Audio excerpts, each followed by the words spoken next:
He thought life had already taken everything from him, until the summer heat in Savannah handed him something no one in their right mind would call a blessing. A forgotten mansion, abandoned for 40 years, rotting at the edge of the back river, its windows dark like watching eyes. Most folks laughed when the old veteran won it in a charity raffle, but his German shepherd, Ranger, didn't laugh at all. The dog sensed something, as if the walls themselves were holding their breath, guarding a secret left behind by a vanished sea captain. And the moment they stepped through those broken doors, every shadow seemed to whisper the same warning. This house did not choose you by accident. Please support us by subscribing to the channel. The summer air over Savannah hung thick and unmoving, its heat pressing down like a hand meant to test who could endure, and who would bend beneath it as dawn bled into the community fairgrounds on River Street.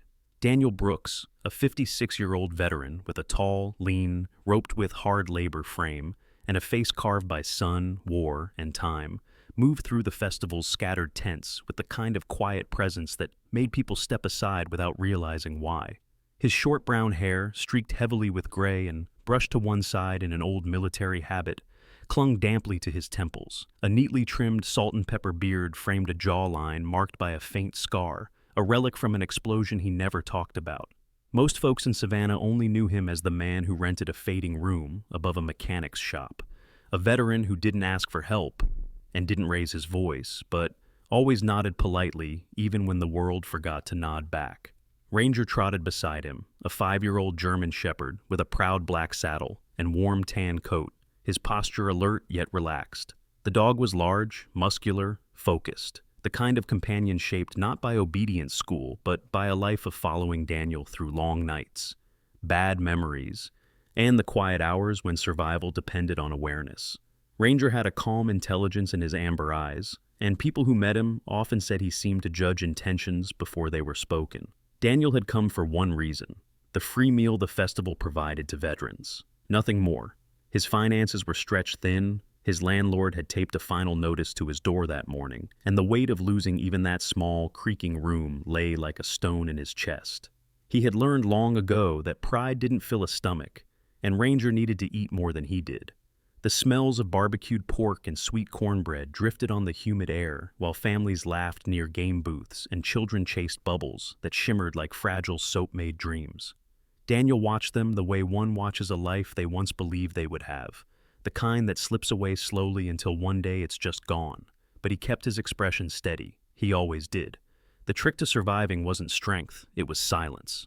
"Sir, would you like a raffle ticket?" A volunteer approached him with a bright smile. She was middle-aged with soft features and tired eyes that suggested kindness tempered by long years working with people in need. Her volunteer badge read Linda Hartwell, Event Coordinator. Daniel almost declined until she added gently, "It's free, and all proceeds go to the shelter fund." He accepted the ticket mostly to be polite. Number 11847. He nodded and moved on, Ranger matching his pace with a soft chuff that sounded almost amused. The raffle was the last event of the hot, dragging afternoon. A crowd gathered near the small stage where a local radio host with a booming voice and a too-white smile held up the glass bowl of folded tickets. Sweat trickled down Daniel's back beneath his worn brown leather jacket. A relic he kept, because it reminded him of who he used to be, even if he no longer knew who that was. "Time for the grand prize, folks," the host announced dramatically. "The winner of the, unusual donation from the city of Savannah." A ripple of laughter moved through the crowd. Daniel wasn't listening, not at first. He was busy steadying Ranger, who had suddenly stiffened, ears pricking forward, body taut. Ranger rarely reacted to crowds, and Daniel's stomach tightened at the shift.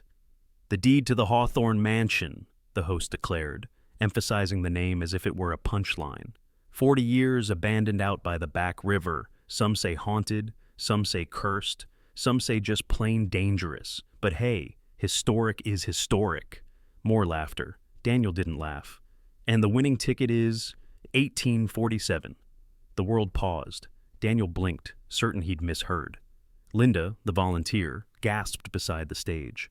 "That's you," she said, pointing at him with a wide-eyed disbelief that mirrored his own. The crowd erupted, not with applause, but with the knowing laughter people reserve for watching someone else's misfortune. "Poor guy," someone whispered loudly. That place will collapse on him by Tuesday, another chimed. A young man near the front shook his head. That's not a prize, it's a punishment. Daniel walked to the stage slowly, every step heavy, Ranger glued to his side with an intensity that bordered on protective instinct. The heat swelled around them, thick and shimmering. Something old and strange twisted in Daniel's gut, something he'd learned not to ignore during his years deployed overseas. Intuition, warning, the sense that invisible eyes were watching. Linda handed him a sealed envelope. I know it sounds ridiculous, she said softly, but maybe it's not as bad as they say? Daniel forced a polite smile. Ma'am, I've seen worse places in the world than an old house. But as Ranger pressed closer, muscles trembling with an alertness Daniel hadn't seen in months, the veteran felt a chill creep beneath the Savannah heat. And when he finally cracked the envelope open and saw the official deed inside, one thought rose unbidden, unwelcome, and impossible to shake. Why did this house choose him? The afternoon sun over the back river beat down with a relentless, breath-stealing heaviness as Daniel Brooks guided his aging pickup onto the narrow dirt road that threaded through the marshland. The air shimmered above the cracked pavement like waves rising from a forge, and the smell of brine and river mud mingled with the sweetness of wild honeysuckle growing along the fence line. Ranger sat upright in the passenger seat, ears pricked, his powerful frame rigid with a tension Daniel had learned not to ignore. The dog's amber eyes followed the tree line as if expecting something to emerge at any moment. Daniel tried to chalk it up to the unfamiliar area, but a part of him, the part sharpened by war and grief, felt the same unease thrumming beneath his ribs. When the mansion finally appeared through the haze, Daniel slowed instinctively. Hawthorne Mansion stood tall on a rise of sun-baked earth overlooking the river. 3 stories of weathered timber and bleached siding, its edges softened by decades of storms and loneliness. Elegant once, perhaps, but now the wraparound porch sagged under its own weight, its railings splintered like brittle bones. Half the windows were shattered, yawning black in the sunlight, and wild grass swallowed the front steps as if nature had begun reclaiming what time had abandoned. Yet the house held an undeniable presence, a brooding stillness that pressed on the air, an old pride that refused to crumble quietly. Ranger growled low in his throat, not at anything Daniel could see, but at the house itself. Daniel parked near the overgrown path leading to the porch and stepped out, feeling the heat radiate upward from the ground in suffocating waves. Ranger circled the truck once, nose to the ground, then moved ahead with deliberate caution, stopping every few feet to test the air. Daniel followed, wiping sweat from his brow, though the uneasiness tightening his chest had little to do with temperature. Inside the mansion, the air was cooler but stale, thick with dust and the faint metallic tang of rust and river moisture. Sunlight filtered in weak beams through broken glass, illuminating long-forgotten furniture draped in sheets that sagged under decades of neglect. There was no smell of animals, no footprints in the dust, no signs of other visitors. Yet Ranger's fur bristled along his spine as he stepped through the foyer, tail stiff, body low, every sense sharpened to a razor's edge. Daniel moved deeper into the house, gripping a small flashlight from his jacket pocket. The beam swept across faded wallpaper, warped picture frames, and peeling paint, revealing fragments of a story the world had long stopped caring about.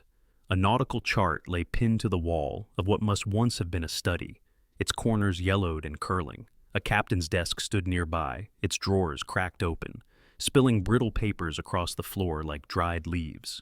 He crouched beside the desk and lifted a framed photograph, black and white, edges cracked.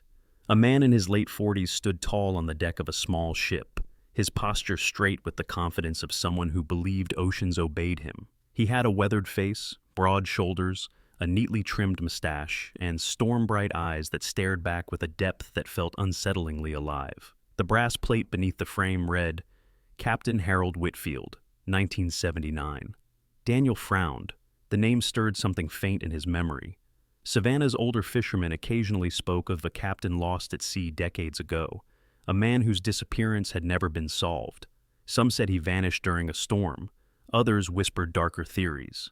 Daniel had always dismissed the stories as dockside embellishment, but standing here, holding the photograph in this forgotten house, the tale felt suddenly real. He shifted his attention to the scattered items on the desk. Several ship logs lay open, their ink faded but legible, references to long voyages, unusual weather patterns, and a final entry abruptly ending mid-sentence. Maps with hand-drawn markings were stuffed into a cracked leather folio. A compass, broken yet still gleaming, rested beside them. The deeper Daniel looked, the more the room felt frozen in a moment someone never intended to abandon. His unease sharpened when Ranger began to whine softly, staring toward the far corner of the room. Daniel turned his flashlight there and froze. A ceiling fan overhead turned slowly, its blades spinning with a faint, rhythmic whisper, but there was no power. He had checked the breaker box outside, completely dead, wires cut clean through, long before he ever arrived. The fan spun anyway, as if stirred by the breath of something unseen. Daniel's jaw tightened. Ranger backed up until his shoulder pressed against Daniel's leg, amber eyes fixed on the turning blades with a fear Daniel had only seen once, during a storm overseas that had taken 3 men Daniel still dreamed about. The house was empty, abandoned, silent, and yet something in it was moving, something waiting. Daniel stepped closer, feeling the floorboards creak beneath his boots, his breath quickening. He reached out, testing the faint breeze that brushed against his fingertips. Warm, wrong, impossible. And in that strange heat, carrying the faintest hint of sea salt, Daniel Brooks felt something shift behind the walls, as if the house were inhaling, as if it had just realized he had finally arrived.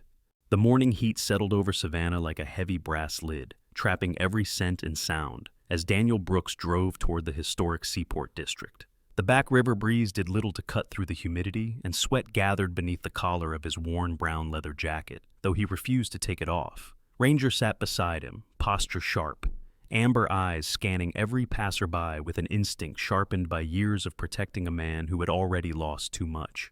Daniel's mind replayed the image of the ceiling fan spinning without power, an impossible detail he couldn't shake, no matter how many rational explanations he tried to force into place. Something was wrong inside Hawthorne Mansion. Something old. Something not eager to reveal itself. Savannah's historic seaport stretched along the water in a collection of restored red brick warehouses and wooden piers, crowded with tourists, fishermen, and locals going about their routines. Daniel walked slowly, boots clicking against the dock planks, his tall, lean frame cutting a solitary figure among the bustle. His weathered face, accented by a salt and pepper beard and the pale scar along his jaw, looked carved from stone in the bright sun. He wore the expression of a man who had learned to watch before he trusted, and people responded instinctively by giving him space. Ranger walked close at his side, black and tan coat gleaming under the sun, tail straight, ears alert. Daniel approached a seafood stall manned by Martha Red Calloway, a stocky woman in her late 50s, with sun-browned skin and a shock of curly red and gray hair tied back under a faded cap. Her arms were muscular from decades of hauling nets, and she had a voice roughened by salt air and cigarettes. Despite her gruff appearance, her eyes carried a kindness that belonged to someone who had seen hardship and learned to meet it head-on rather than run from it. "Morning," she said, narrowing her gaze at Ranger first, measuring him, and then at Daniel. "That dog's smarter than half the men around here. What can I do for you?" Daniel held up the photograph of Captain Harold Whitfield. The black and white portrait looked almost ghostly under the midday sun. "I'm trying to learn about this man," he said. "Harold Whitfield. Heard he sailed out of Savannah." Red grunted. "Whitfield. Now there's a storm no one's forgotten." She leaned on the counter, wiping her hands on a towel stained with brine. "Disappeared 40 years ago hauling Navy cargo. Good man from what my daddy said. Stubborn as they come. Folks still whisper that he found something he wasn't supposed to. Navy shut the case down real quick." "What kind of something?" Daniel asked. Red smirked. "Depends who you ask. Some say treasure, some say classified tech. Others say he crossed the wrong people. But everyone agrees on one thing." She lowered her voice. "Whatever he hid it before he vanished, and people died trying to find it after." Daniel felt a chill beneath the Savannah heat. Ranger pressed closer to his leg, a low rumble starting somewhere deep in his chest. "Where'd he live?" Daniel asked, though he already suspected the answer. Red laughed without humor. "Oh, you poor soul, don't tell me." When Daniel didn't speak, she sighed. "You got the Hawthorne place, didn't you?" Daniel nodded slowly. Red clicked her tongue. "Then you're standing in the middle of the wrong kind of luck, friend. That house has been trouble since Whitfield's ship went missing. Folks say it's cursed." She paused, studying his face, reading something in the quiet intensity of his gaze. You look like a man who doesn't scare easy, but ghosts ain't the problem. Greedy men are." Before Daniel could respond, Ranger suddenly stiffened, ears pricking toward the far pier. Daniel followed the dog's stare and caught a glimpse of a tall man leaning against a piling, broad shoulders, dark clothing despite the heat, a baseball cap pulled low to shadow his face. He pretended to check his phone but was clearly watching them. When Daniel stared directly at him, the man didn't look away. Instead, he pushed off the piling and began walking in the opposite direction with calculated calm. "You know him?" Red asked, squinting. "No," Daniel murmured, "but Ranger does." And Ranger's growl deepened into something unmistakable, a warning only a fool would ignore. Daniel and Ranger made their way back to the truck, the man now nowhere in sight. The heat clung closer as they drove toward the mansion, the road wavering in the shimmer of summer air. Daniel couldn't shake the feeling that every mile he traveled dug him deeper into someone else's unfinished story.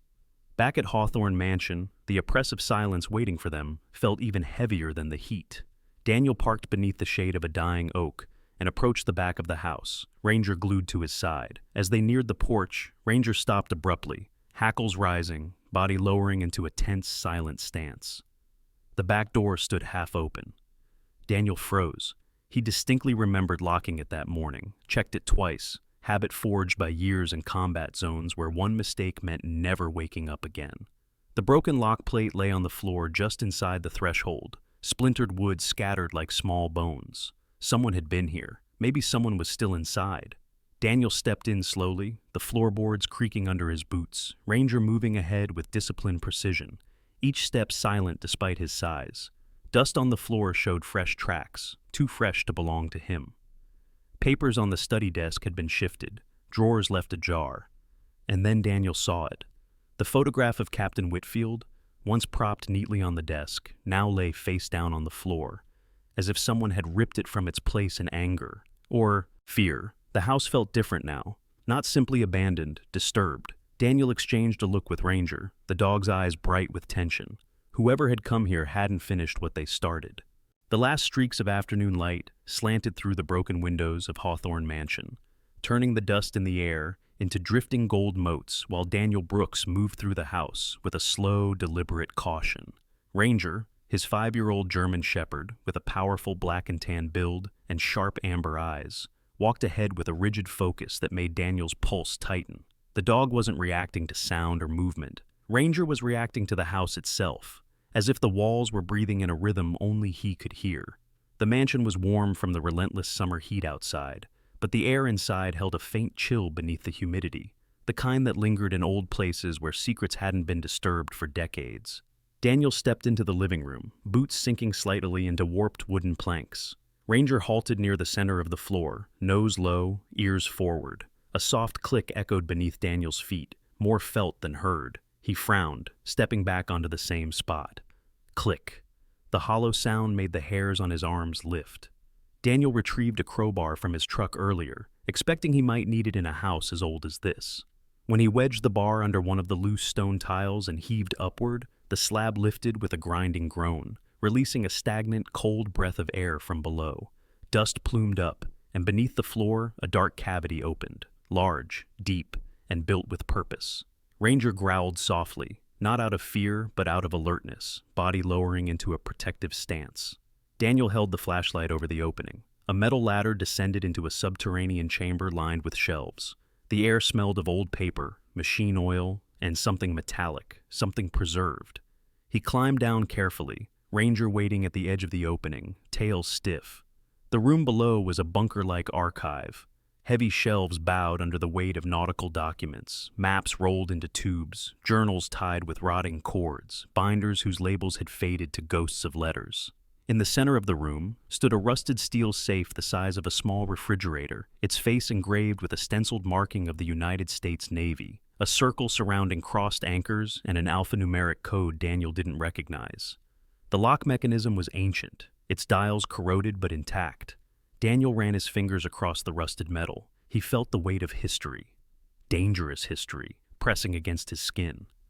Whatever Captain Harold Whitfield hid, it wasn't treasure and it wasn't superstition. It was military, and dangerous enough that someone else was still looking for it. He examined a pile of Cold War-era transportation logs scattered on a desk, coded references to routes, cargo designations, coordination nodes. One binder contained thin pages stamped "Confidential" in fading red ink. Daniel felt that familiar tightening in his chest, the same instinct that had saved him more times than luck. He didn't know what Whitfield had died for, but it was clear that it hadn't been an accident or storm the way rumors claimed. Ranger let out a sharper warning growl from above, cutting through Daniel's focus like a blade. Daniel froze and listened. Then the sound came, a heavy thud upstairs, followed by a second. Closer, more forceful. The front door shuddered under a blow, hinges rattling. Someone was here, not curious visitors, not teenagers exploring a haunted house. Too deliberate, too strong, too late. Daniel climbed up quickly, pushing the tile back into place just as Ranger backed away from the front hallway, poised for confrontation. Daniel whispered, "Good boy," then moved toward the staircase. His heartbeat stayed calm, combat training taking over, narrowing the world into calculation and angles. A third impact slammed against the front door. Wood splintered, and a muffled voice cursed in frustration. Ranger moved like a shadow beside Daniel, each muscle taut. Daniel reached the second-floor landing just as the door finally gave way below. Two men in black gloves rushed inside, both broad-shouldered, wearing dark shirts and heavy boots. The first man had a shaved head and a thick neck, moving with military precision. The second was leaner, tense, his posture agile, the kind of man shaped by street survival rather than discipline. Both wore tactical gloves and carried crowbars instead of firearms, suggesting they wanted stealth, not confrontation. Daniel's pulse sharpened. The man from the seaport, he had been watching, and now he wasn't alone. From the stairwell shadows, Daniel saw the intruders move through the foyer with predatory purpose. They weren't searching randomly. They were following some map in their heads, some knowledge about the house and what lay inside it. Daniel motioned Ranger silently toward the right hallway. Ranger obeyed, moving low and silent on padded feet. Daniel slipped into an upstairs room with a broken window overlooking the tangled yard. He watched the intruders fan out below, checking closets, overturning furniture, pacing like dogs trying to catch a scent. One of the men muttered, his voice rough, "It's gotta be here. Whitfield didn't take it to sea. He left it somewhere." The other hissed, "Stay focused. The tracker said the veteran's back. He knows something." Daniel's jaw tightened. Tracker. They were monitoring him. At the seaport? Who were these men, and what did they want? And what exactly had Whitfield hidden that was worth chasing 40 years later? A floorboard creaked beneath Daniel's boot, barely audible, but enough. One of the intruders snapped his head upward, eyes scanning the second floor. Ranger stiffened, a low growl rumbling in his chest like distant thunder. Daniel exhaled quietly, realizing the truth of the moment settling over him like the heavy Savannah heat. They weren't just searching for Whitfield's secret, they were hunting him now, and they weren't leaving empty-handed. The next morning rose with a heavy, humid brightness that turned every surface in Savannah into a mirror for the smothering summer sun. Daniel Brooks walked into the downtown police precinct with Ranger at his side, the dog's powerful black and tan frame moving in a steady, disciplined gait. Daniel's tall, lean body still carried the strain of last night's intrusion, and the deep lines along his weathered face made him look older than 56. His salt-and-pepper beard bristled slightly as he clenched his jaw, irritation simmering beneath his calm exterior. Ranger sensed it, staying close enough that his shoulder brushed Daniel's leg with every step. Inside the station, the air conditioning worked in weak pulses, unable to cut the heat fully. Officer Truman, a man in his early 40s with a heavy build, thinning blonde hair, and a sensitivity to confrontation apparent in the way he avoided direct eye contact, listened half-heartedly. His demeanor had the defeated slump of someone who had chosen safety over bravery long ago, a man whose spirit had once been stronger but had been worn down by years of bureaucratic indifference. "So, 2 men broke into your house," Truman said, voice flat. "Did you see weapons?" "Crowbars, tactical gloves, coordinated movement," Daniel replied. "Not amateurs." Truman sighed tiredly. "Look, Mr. Brooks, break-ins happen. Old houses attract trouble. Teenagers, squatters." Daniel leaned forward, the edge in his voice unmistakable. "Teenagers don't move like trained units. And they don't track veterans at the seaport the day before." Ranger growled softly, picking up the tension. Truman flinched. "I'll file the report," the officer muttered, already turning away. "But that's..." All we can do for now, all they would do. Daniel felt the truth settle like a stone. He'd been in enough broken systems to recognize when he was talking to a man who had learned not to see danger if it meant more paperwork. Daniel stepped outside, Ranger immediately scanning the surroundings with sharp, precise movements. Heat waves rose from the pavement, turning the world into a shimmering mirage. Daniel was about to head toward the truck when a voice called from behind. "Mr. Brooks?" a woman asked. Daniel turned. A young woman in her late 20s approached, carrying a small notebook pressed to her chest. Emily Harper. He recognized her from the seaport. She had stood near the supply building yesterday, tall and slender with long brown hair tied into a low ponytail, her skin lightly sun-kissed from working outdoors. Her eyes, hazel-flecked with green, held a quiet intelligence, the kind that suggested she observed more than she let on.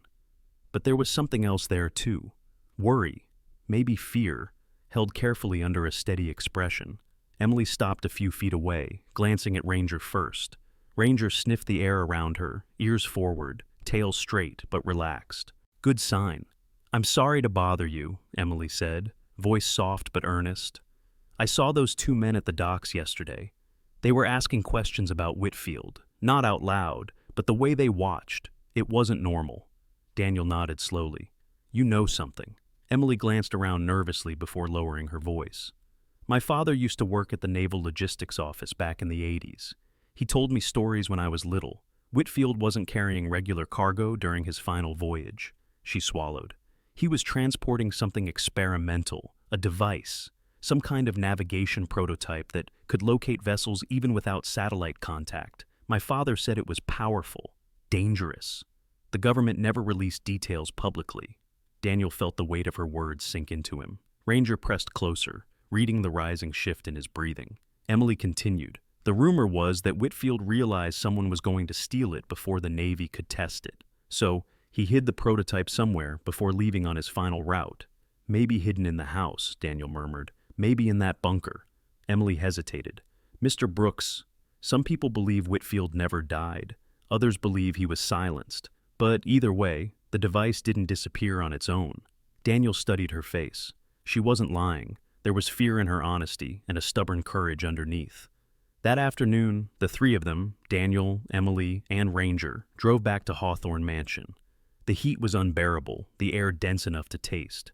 Emily kept glancing at the tree line, her slender fingers tapping nervously against her thigh. "Do you think they'll come back?" she whispered. "They didn't get what they wanted," Daniel said. "So, yes." As they approached the mansion, Ranger suddenly snapped upright, muscles coiling as he growled deep and low.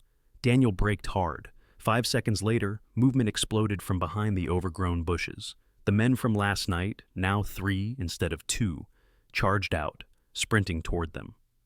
One was the shaved-headed brute with a thick neck and the rigid posture of someone trained in combat. Another was the wiry, quick-moving man with darting eyes.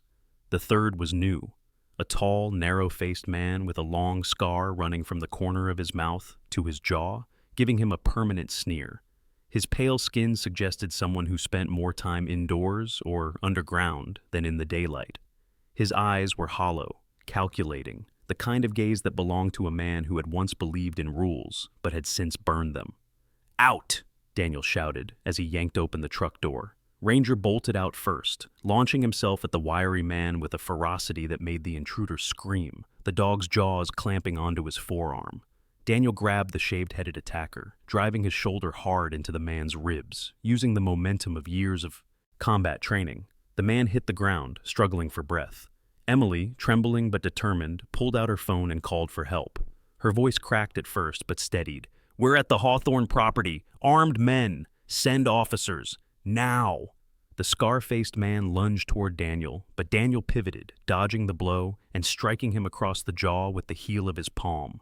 The intruder stumbled back just as distant sirens began to echo across the marsh. Emily gasped. "They said federal agents are coming." The men froze for half a second, recognition flashing through their eyes. Then they ran, disappearing into the reeds behind the mansion. Daniel breathed hard, blood pounding, Ranger standing guard beside him with teeth bared. They had won the moment, but the war had only just begun. The heat lingered over Hawthorne Mansion like a final bow from summer. the late afternoon sun flooding through the broken windows and illuminating the dust stirred by the footsteps of federal investigators. Daniel Brooks stood near the entrance of the hidden room beneath the stone floor, his tall, lean frame silhouetted against the bright stairwell as agents in dark uniforms moved with proud, clinical focus. Ranger sat beside him, the 5-year-old German shepherd, maintaining a regal, alert posture. His black saddle pattern gleamed in the light, while his tan coat rippled each time he breathed in the thick, musty air of the bunker. Daniel kept one hand near Ranger's shoulder, steadying himself, steadying the dog, or perhaps both. The lead investigator, Special Agent Patrick Grayson, stepped forward from the group. He was a man in his early 50s, medium height but broad-shouldered, with a square, uncompromising jaw and a trim mustache peppered with gray. His short black hair was combed sharply to the side, and his deep-set brown eyes held the guarded calm of a man who had spent decades dealing with dangerous truths. The lines on his forehead suggested he carried more burdens than he spoke of. His presence filled the room, not with loudness, but with authority, forged through long service. Grayson knelt beside the rusted Navy safe and examined it with gloved hands. "This model hasn't been used since the late Cold War," he murmured. "Whatever Whitfield hid, it wasn't meant for just anyone to find." He turned his gaze to Daniel. "You did the right thing reporting this. Most people wouldn't have." Daniel, weathered from years of military service, kept his voice low. "I figured if people were willing to break into the house to get it, it mattered." "It does," Grayson replied, eyes sharpening. "More than you know." A technician finally pried open the safe with specialized tools. The heavy door swung open with a metallic groan, releasing a stale, cold draft that carried the smell of preserved documents and machine oil. Inside lay bundles of classified naval reports, sealed envelopes stamped with old government insignias, and a metal case the size of a shoebox. The case was engraved with the symbol of the U.S. Navy and an experimental project code, Navi CX-17. Grayson handled the case with careful reverence. "This is the original prototype," he said, "a navigation device capable of tracking vessels without satellite assistance. If this tech had fallen into the wrong hands back then, or now, it could destabilize military operations worldwide." Beside the case lay a folded envelope, yellowed with age. Grayson passed it to Daniel. "It's addressed to the property owner. You're the first rightful one in 40 years. Daniel's breath tightened. Ranger leaned closer, sensing the shift in emotion. With slow fingers, Daniel opened the envelope and pulled out a letter written in cursive, the ink faded but legible. The handwriting was steady, deliberate. Captain Harold Whitfield's hand. "If you are reading this, then my house has chosen another guardian. I hid the device here because I learned too late that some men in uniform serve greed instead of country. I fear they will come for me, and if they succeed, I want the truth preserved, not weaponized. Protect this home, protect what is good, and do not let the river take the last of our honor." Daniel stood silently, the words pressing against the memories of comrades he lost and promises he could never keep. Ranger nudged his hand gently, as if reminding him he wasn't alone. Emily Harper stood a few steps behind Daniel, her slender form framed against the doorway. She wore a simple blue shirt tucked into worn jeans, her long brown hair tied loosely behind her shoulders, strands sticking to her sun-warmed skin. Her hazel eyes softened when Daniel turned toward her. Emily had changed since the day they met, still gentle and observant, but now tempered with a resolve born from watching danger firsthand. She folded her arms across her chest, trying to look composed, but her trembling hands betrayed her worry. "Whitfield trusted the wrong people," Emily said, voice quiet. "But he trusted you without ever knowing you." Daniel shook his head, the faint scar along his jaw catching the light. "He trusted whoever the house chose. I just happened to be the one holding the ticket." Grayson rose from examining the documents. "Mr. Brooks, the government owes you more than thanks. You prevented a major technology leak, helped us dismantle a trafficking network, and risked your life doing it." His tone softened slightly. "A reward fund was established years ago for information leading to recovery of this prototype. You qualify." Daniel blinked. "How much?" "Enough," Grayson said, a hint of a smile cracking his otherwise stern demeanor. "To rebuild this entire mansion if you want to." Emily gasped softly. Ranger wagged his tail once, as if approving the news. The months that followed moved like the slow flow of the back river, steady, healing. Contractors restored the mansion piece by piece, The warped floors, the sagging roofline, the shattered windows. Daniel supervised everything, not as a tired veteran scraping his way through life, but as a man reclaiming something long overdue, a home. Emily became a frequent visitor, helping catalog Whitfield's documents for historical preservation. Her warmth and intelligent curiosity breathed life back into the echoing halls. Ranger became a local hero, celebrated in town events, children running to pet him whenever Daniel walked through Savannah's streets.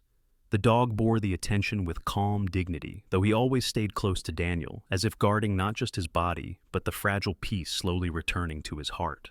A year after the ordeal, on a golden summer morning, Daniel stood on the newly restored balcony overlooking the back river. The sunlight stretched across the water like molten gold, warm and hopeful. Ranger sat at his side, ears flicking in the breeze. Behind them, Emily stepped through the doorway, watching him with a gentle smile. Daniel rested his hands on the railing and exhaled a long breath he felt he had been holding for decades. For the first time in years, he felt rooted, seen, home.